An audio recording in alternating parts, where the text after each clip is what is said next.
Hi hello నేను మీ Biotech global గురు. So మొత్తానికి సినాగాడ్ విలేజ్కి అయితే వచ్చేసాము. అండ్ అంతకంటే ముందు మనం టెంపుల్ దగ్గర అయితే దర్శనం అయితే చేసుకున్నాము, దండం అయితే పెట్టుకున్నాము. సో ఇది నా లైఫ్లో ఫస్ట్ ట్రెక్కింగ్ పాయింట్ అన్నమాట. ఆల్మోస్ట్ 3 to 4 అవర్స్ పడుతుందంట జర్నీ మనం ఫైనల్ డెస్టినేషన్కి రీచ్ అవ్వడానికి.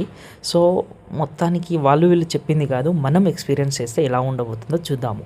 అండ్ అంతకంటే ఏంటిదంటే మనం ఈ విలేజ్ దాటిన తర్వాత ఆ ట్రెక్కింగ్ పాయింట్ అనేది స్టార్ట్ అవుతుంది.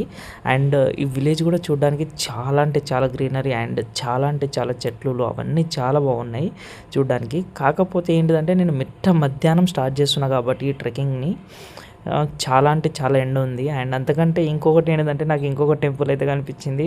సో దండం అయితే పెట్టుకున్నాను, ఎందుకంటే సేఫ్ అండ్ కొంచెం కూల్గా ఉండాలని చెప్పేసి. చూడండి మన ఫైనల్ డెస్టినేషన్ అనేది అక్కడికి వెళ్ళడానికి 4 అవర్స్ ట్రెక్కింగ్ పడుతుందంట. చూద్దాము. మన ఇన్స్టాలో అయితే పోస్ట్ చేస్తాను, లైక్ అండ్ ఫాలో చేయండి. Bye bye.